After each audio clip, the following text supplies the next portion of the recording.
92. La voz de los protagonistas. Contacto telefónico. Y entramos en vía telefónica en contacto con el doctor Eduardo Teurel, y académico del TEC de Monterrey, Campus Laguna, a quien le vamos a solicitar su opinión y su análisis sobre el discurso de la Secretaría de Hacienda en torno a la economía nacional y la realidad que perciben los economistas independientes. Creo que es importante que le pongan antecedentes. Es que, bueno, la Secretaría de Hacienda ha venido diciendo una y otra vez que pues la situación es controlable, que estamos muy bien. De cara al mundo, pues hay opiniones alentadoras, y ayer lo platicábamos también en el espacio. Desgraciadamente, este aliento y esta esperanza no se traduce en mejores condiciones de vida para los habitantes de este país, y tampoco se traduce en más y mejores empleos, y tampoco se traduce en una disminución significativa de la pobreza, y tampoco se traduce en infraestructura necesaria para tener la cantidad y la calidad del empleo que hoy se requiere en cada uno de los estados de México. Doctor, muchísimas gracias por estar con nosotros. Le saluda Marcela Pámanes, en el estudio también Derek Vaquera, y con usted conversamos. ¿Qué tal? Buenos días, ¿cómo están Marcela y Derek? Un gusto estar con ustedes, un saludo a su auditorio. Bueno, gracias por la oportunidad.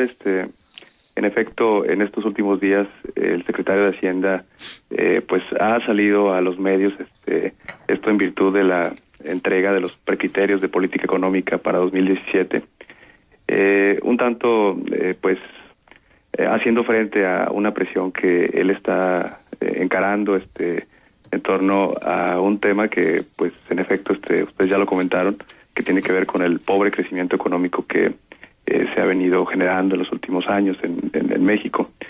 Es ciertamente un tema pues que un poco en descargo de las autoridades, el margen de maniobra que tienen ante la situación económica mundial pues es un tanto limitado. En realidad México pues está creciendo muy poco, pero aún dentro de ese pobre crecimiento que tiene nuestro país, su economía, le alcanza para destacar a nivel internacional, pues solamente porque hay países que están creciendo mucho menos que nosotros. Eso desde luego que no es pues un factor a presumir.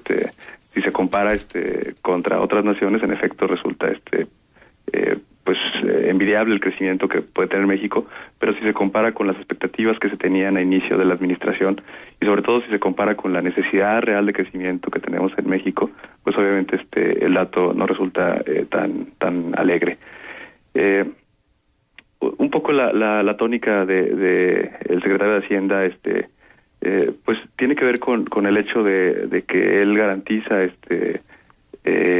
no solamente porque así enviará el documento al Congreso para posteriormente ser revisado, sino porque a decir de él pues es la directriz que marca el presidente Peña Nieto. No tendremos impuestos nuevos en 2017, lo cual, bueno, pues obviamente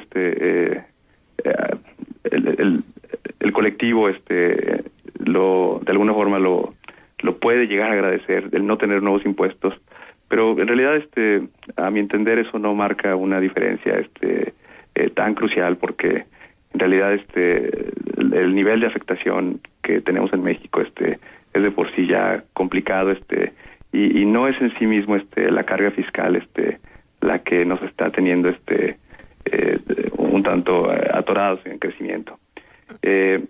Hay diversos actores políticos, sobre todo económicos, empresariales, que han pugnado un poco por cambiar el esquema fiscal que nos rige actualmente, sobre todo porque el que mismo no genera los incentivos, a decir de ellos, adecuados para promover el crecimiento económico.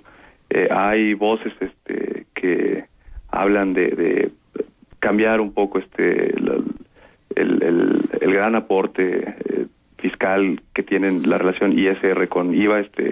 Sabemos que el ISR es un impuesto al ingreso. Es un impuesto que de alguna forma daña los incentivos. Es un impuesto que, por cierto, pues mucha gente puede de alguna forma pues evadir o pagar pagar menos. No así el caso del IVA, que es un impuesto, que si bien es un impuesto indirecto, es un impuesto al consumo, es un impuesto generalizado y que todo el mundo pagamos, ahí sí no hay forma de sacarle la vuelta. Pero ante eso, obviamente hay en un extremo se encuentran promotores de esta idea indicando que el IVA lo pagaremos todos, que es un impuesto más eficiente, que al comprar una cerveza, al comprar cualquier producto, uno está pagando IVA, no así el caso del ISR.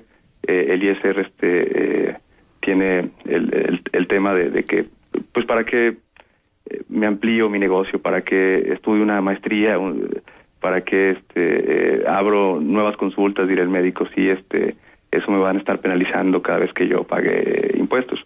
Y bueno, pues ese es el contexto que rodea un poco las declaraciones de Luis Videgaray últimamente en los medios. Ajá.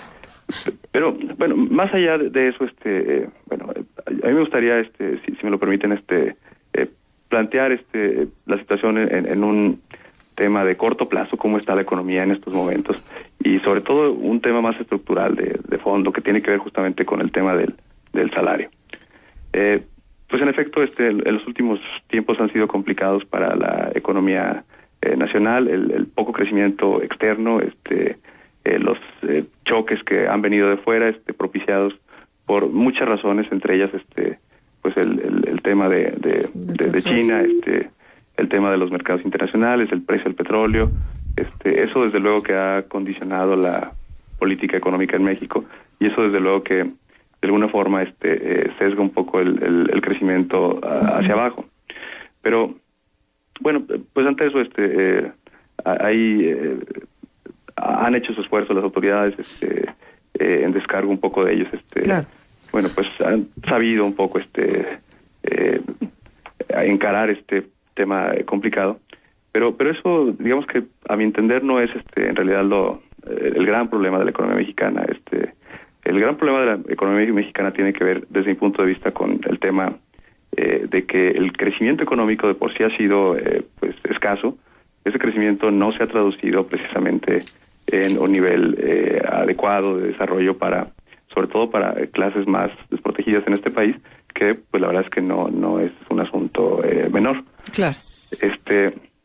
Hay estudios que han salido publicados recientemente en donde se habla que de 1992 a la fecha reciente, pues el ingreso per cápita en México ha crecido 25%, es decir, el ingreso de todo el país dividido entre los que habitamos el mismo ha tenido un crecimiento de 25% de 1992 a la fecha, lo cual, bueno, pues obviamente es un dato alentador, en tanto no veamos la segunda parte de ese dato, que tiene que ver con que el número de pobres de 1992 a la fecha, pues prácticamente es el mismo o incluso ha crecido ligeramente. Uh-huh. ¿Eso en qué se traduce? Bueno, pues en que el ingreso sí está aumentando, pero los canales de distribución de ese ingreso, pues desde luego que no son los propicios.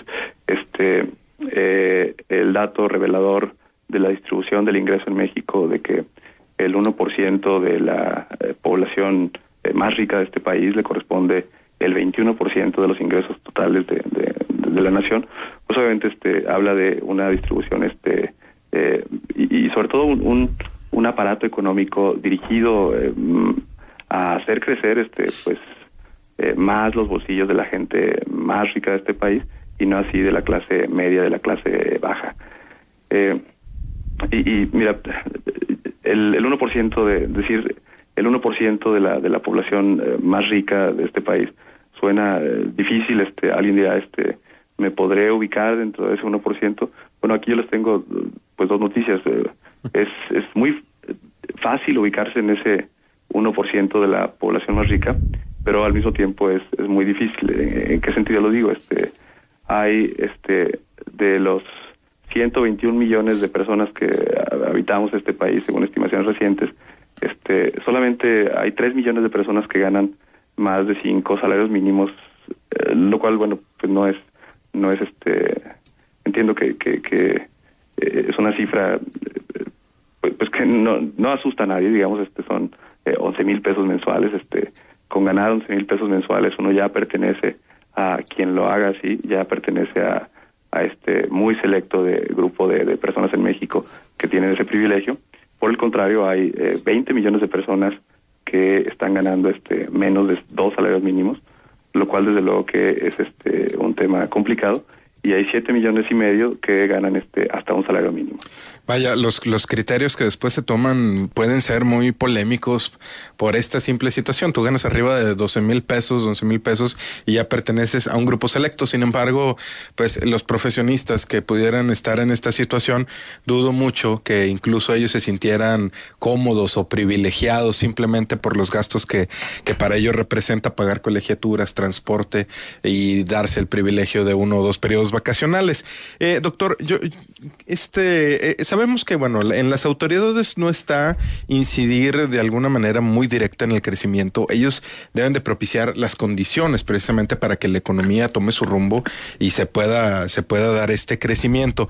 Pero, por ejemplo, en el tema de la recaudación, pues el anuncio pudiera ser mediático, el hecho de no habrá nuevos impuestos en 2017, no habrá más impuestos en 2017, pero creo que les falta añadir pues tampoco que no habrá o reconocer que es muy probable que tampoco haya pues nuevos contribuyentes. Siempre hemos hablado de que esta base de contribuyentes no aumenta, la tasa en la informalidad pues sigue a la alza y entonces pues es muy difícil que podamos ser equitativos en ese aspecto. ¿Qué es lo que ahí se le está olvidando a la Secretaría de Hacienda publicar sus estrategias precisamente para aumentar esta base? Bueno, sí, en efecto, el tema ahí es que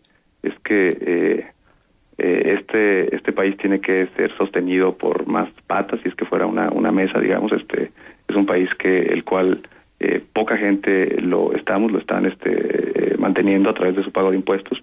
Hay un esfuerzo continuo por parte de las autoridades por ampliar esa base tributaria, pero bueno, honestamente con un número de personas de las personas que tienen el carácter de ocupado en México, que son alrededor de 51 millones de personas, al estar 14,5 millones prácticamente en el tema de la economía informal, eso desde luego que representa pues un freno a las posibilidades de ampliar la base tributaria. Es cierto, es una buena noticia si se quiere ver que no haya nuevos impuestos, pero en realidad tendríamos que transitar hacia un esquema donde todo el mundo pagáramos impuestos. Yo entiendo que es un asunto un tanto impopular el tema de pagar los impuestos. A nadie nos gusta pagar los impuestos, y sobre todo cuando vemos que el resultado de los impuestos no se refleja ni en infraestructura, ni en seguridad social, por ejemplo, y mucho menos en crecimiento económico. Es ahí cuando más nos duele pagar los impuestos. Pero bueno, finalmente es un tema un tanto cultural que tenemos que rebasar. Todos deberíamos en la medida de lo posible, pagar impuestos, pero desde luego que no le podemos pedir a una de las personas que justamente ahorita hablaba, que gana un salario mínimo o hasta 2 salarios mínimos, que difícilmente tiene las condiciones para vivir, para él y para su familia, el estar pagando impuestos. Si me permite darle un dato muy revelador. Nosotros los economistas pues a menudo utilizamos esto que es conocido como esto del índice Big Mac. Este índice Big Mac que hace referencia pues a un las hamburguesas, que, ¿no? En efecto, a las hamburguesas, que un producto que se vende en buena parte del mundo, y ese producto es utilizado básicamente para medir cuál es el poder de una moneda, para ver las paridades. Se habla por la ley de un solo precio que pues una hamburguesa debería costar lo mismo en cualquier parte del mundo, ajustado por tipo de cambio. Eso bueno, pues hay sus asegúnes en virtud de que no son iguales los costos en diferentes regiones del planeta. Pero ese índice Big Mac precisamente se ha utilizado recientemente para otro propósito, que no es el de establecer las paridades adecuadas, sino para medir cuál es el nivel de poder adquisitivo que tienen cada uno de los ciudadanos de diferentes nacionalidades. Es decir, si nosotros midiéramos cuántos minutos se requieren en cada uno de los países para comprar ese mismo producto que a decir de los expertos es igual en cualquier parte del mundo, que es una Big Mac, ahí es un asunto revelador en el caso de México. Le doy primero el dato, por ejemplo, de Estados Unidos. Para comprar una Big Mac en Estados Unidos es necesario trabajar, desde luego ganando, la comparación es ganando el salario mínimo. En Estados Unidos bastan 35 minutos nada más para hacerse de una Big Mac. En otros países como Portugal bastan solamente 66 minutos, 30 minutos en Canadá, incluso 72 minutos en Argentina.